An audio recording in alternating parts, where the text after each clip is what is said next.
Sa lahat ng mga palaboy sa Pilipinas, siya ang talaga namang pinag-usapan. Nag-i-Ingles. Kumusta ka naman? The same as usual. Life is wonderful.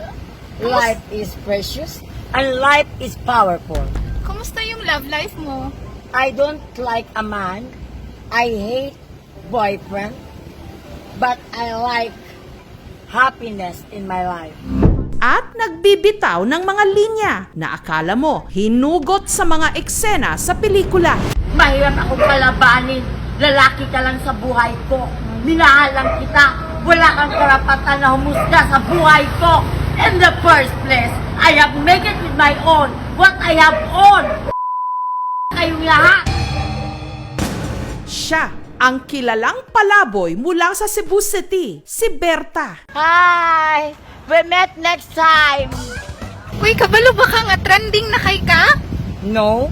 Really? Ang pagkakaalam ko sa sarili ko ay bukas ang lahat ng pintuan sa lugar na ito at pwede ako makapasok anytime at pwede rin ako makalabas anytime. Marami man ang naaaliw sa kanya, marami rin ang napapaisip. It's not important. Yes, what is important The is, important is you have a good, wonderful record in heaven. bless you, Berta. Mami ba? Kumalat din ang mga haka-haka tungkol sa kanya. Ano ba ginagawa mo dito? Naghanap Hindi ka pa natutulog. Naghanap nga ng pera. Suroy-suroy niya, mga upuan, kwarta, kanang na mga sakyanan. Si Berta, isa raw dating guro na nabigo sa pag-ibig. Masakit ang ginawa mo sa akin. Ginulo mo ang isip ko. Sinira mong kinabukasan ko. At higit sa lahat, pinapunta mo ako sa mga bisyong walang hiya. Pero walang malapit na kamag-anak ni Berta ang nagkumpirma nito. Kaya ang tunay niyang pagkatao nananatiling misteryoso. God bless you. Oy, don't call me that. Hindi ako mamamatay. Dahil dito, nagsaliksik kami tungkol sa nakaraan ni Berta. At dito sa barangay Sambagdos, Cebu City daw namin malalaman ang kasagutan sa isa sa mga kapatid ni Berta, si Evangeline. Parang dinudurog daw ang puso ni Evangeline sa mga napapanood niyang video ng kanyang kapatid online. How is your life now? My life, I can accept whatever my God, Father in heaven, That's very given good. to me. Naawa ako talaga. Nanghingi siya para in taon merong pagkain. Pang-apat sa kanilang 5 magkakapatid si Berta o Roberto Jr. Ayon kay Evangeline, noon pa man, hindi na raw naging madali ang kanilang buhay. Talagang mahirap ang buhay namin kasi yung papa ko lasinggiro, tapos grade 5 ako, patay na yung mama ko, pinapaaral ko yan, tapos nagtitinda yan ng kapatid ko ng banana chip, polvoron, cheesecake. Next time, do not give me this because this is death. Oh, okay. Wait. I give you more. No. More money. More money, more life. At dito na kinumpirma ni Evangeline ang mga kwento tungkol sa kanyang kapatid. Education, kursong kinuha sa kapatid ko, tapos major English, minor Filipino. Nakapagturo yan siya, sir. Nag-practice teaching. Yung kapatid ko, mahilig talaga yan ng English. Kumusta ka naman? The same as usual. Life is wonderful. Life is precious. And life is powerful. Hanggang ang kanya raw kapatid umibig. Umiwalay siya ng tirahan, kaya siya napahiwalay sa akin. Ang nagtuturo niya sa bisyo po, yung boyfriend niya po. Tapos, nang nalulong na yung kapatid ko, anong ginawa sa boyfriend? Humiwalay. Dito na raw unti-unting nagbago si Berta. Parang nawala na siya sa hustong pangisip. Ginulo mo ang isip ko. Sinira mong kinabukasan ko. At higit sa lahat, pinapunta mo ako sa mga bisyong walang hiya. Si Roberta, hindi ko pinabayaan. Siya lang ang hindi sumama sa pamilya ko. May anak rin ako nga dapat arugaan ko ng mabuti. Palagi ko man na siyang sinabihan nga umuwi siya sa amin. Kaya siya nagkaganon. Kasi nalulong na siya sa bisyo. Hanggang naging palaboy sa loob ng 17 taon. Tama. What's yung resulti sa mong fans? Kung asa ka mo, at tuwa usab ako. Asa ba inyo eh. Nag-asa ka, Berta. Wala biro. Hindi lagi nila ko sa'yo. Mula nang winasak mo ang kalangitan ko sa Region 7 hanggang Region 31. Kaya maraming tumutulong sa kanya, naaawa kasi mabait rin yan yung igsuon ko. Nagkakanta-kanta pa ang akong Kuya Berta. Sa lansangan na nadatnan at nakilala ng vlogger na si Anton, si Berta. Fourth year high school po ako, sir. Nakita ko na po si Kuya Berta na palaboy-laboy. Mag-dinner sa taha og lami, Kuya Berta. Pero kung marami raw, dinadaan-daanan lang si Berta, si Anton, naiintindihan daw ang pinagdadaanan nito. This year lang po, may depression po ako. Tapos lagi ako nagpa-panic attack. Galing ako sa church, I asked po ni Lord na sana ma-divert po yung depression ko. Sana Lord, bigyan mo ako ng chance pa para mabalik sa dati yung condition ko. I want to help others pa. Bless the people who shall give the financial, Lord, especially Bangko Sentral, especially Bangko ng Bayan. Lord, bless them all and cleanse this fold, O God. Dito na nagsimula ang isang natatanging pagkakaibigan. Siyempre, hawa kamay gid kami ni Kuya Berta forever. Tinuring ko po si Kuya na kapatid ko po. Sinutulungan ko po si Kuya Berta kasi po naranasan ko rin din yon. So kailangan ng tao na umiintindi. Ayaw kong bitawan si Kuya Berta hanggat hindi ko matapos yung gusto kong tulong. Bless the man who shall give their blessings, God. Thank you. Amen, Kuya. Ako ay yung konsensya. I believe in conscience, Kuya, which is define what is right.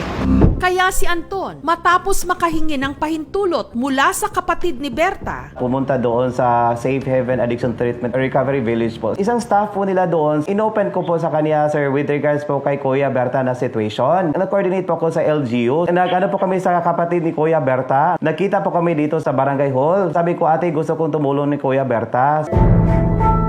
at nito lang Oktubre, linano ang pag-rescue kay Berta ng isang rehabilitation facility. Pick up po na si Kuya tonight. Ang setup po natin, mag-dinner po kami sa restaurant. After dinner, nag-inform na ako sa rehabilitation team. Babsi, tara. Let's go. Asam ta? Maglakaw lang po, uy. Patambala na tulay. Magpalit na lang kung tambal. Ha? Ano sa kulay?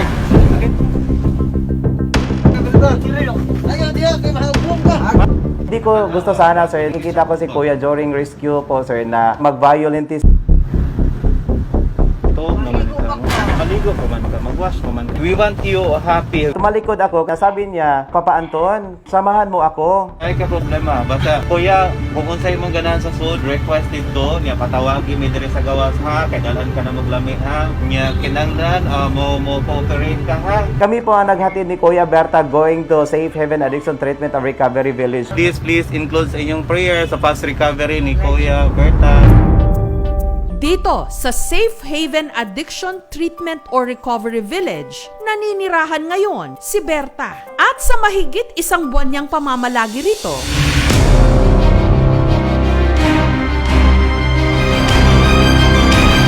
eto na siya ngayon.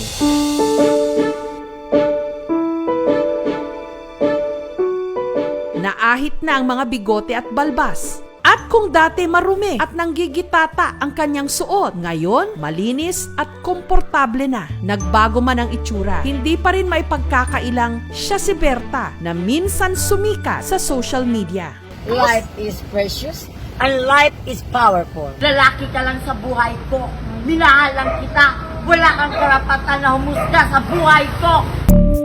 Una, parang natakot si Kuya Berta, pero naging kalma naman siya. After ilang days dito, nakita namin naging komportable siya kasi na-feel niya yung love. Sabi nga sa akin one time, maganda dito no kasi hindi ako tinatawanan, nire-respeto ako. Na-identify nila yung mga needs. Halimbawa, ang need niya ay psychological, ililid sila sa mga psychologists. If psychiatric, ililid sila sa mga psychiatrists. Sumasa ilalim siya ngayon sa life coaching, mga check-up. Go, Kuya! At nagva-volleyball din.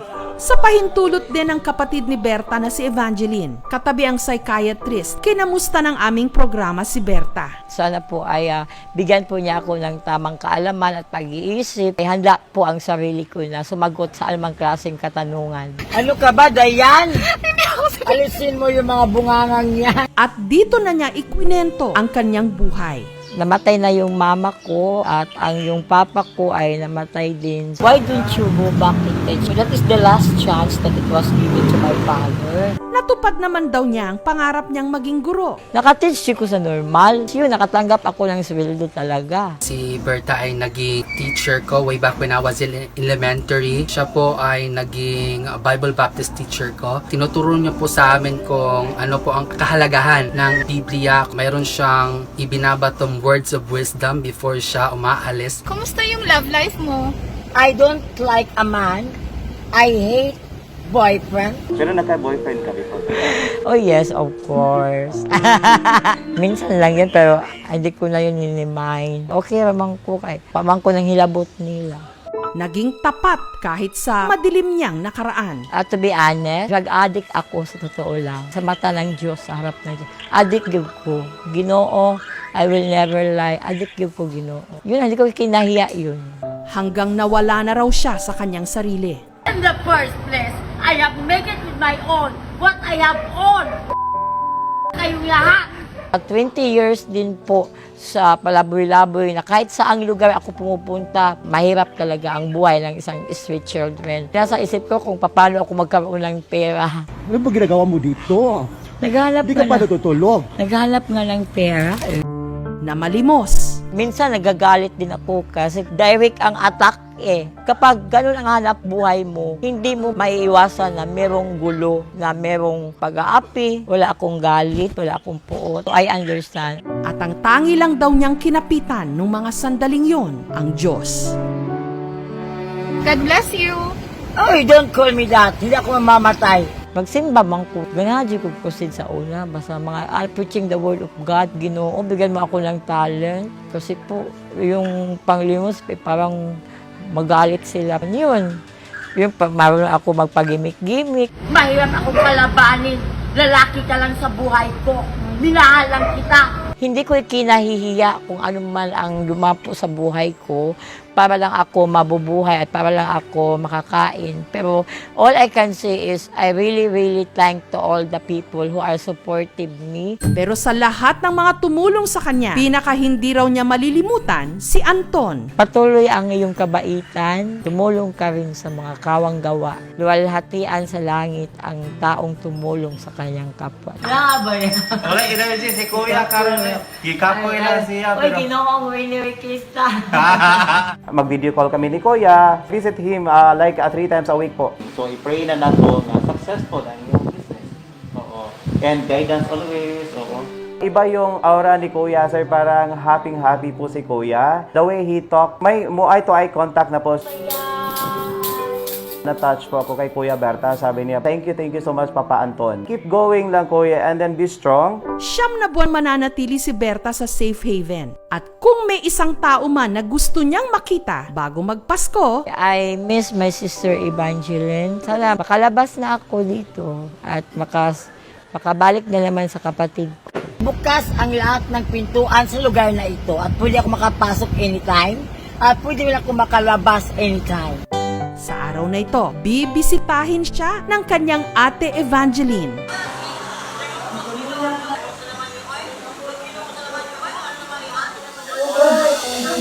Ito ba? Uy!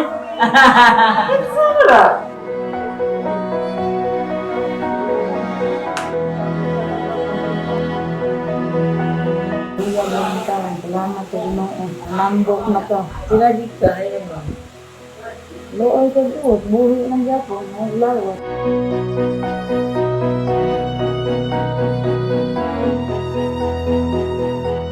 Malipay o na himaya kay ko kay na buhi pa niya siya.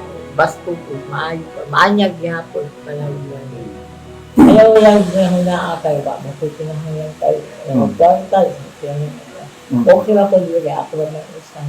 Ang bungulang-hulaon ay imong pamilya kaya. Nagano siya isang Tuesday. Napasugad ko, no? I'm very happy din. Pasalamat po ko sa mga tao nag-manage ng Safe Haven. Nya, mayugid sila mo patuman sa balaod sa peace and order. Maraming reasons kung bakit sila nasa kalsada. They've been rejected, neglected, depressed, abandon. Maging aware tayo sa mga nasi-share natin online. Use the media as a tool to change lives of people. Money is not important. You have a good, wonderful record in heaven. Lahat tayo dumadaan sa madidilim na kabanata. Gaano man ito katagal o kahaba, darating at darating din ang liwanag. Para kay Berta, sana sa lalong madaling panahon na. All I can say is do good. Don't follow some of the people who are taking drugs. Live a new life and good life.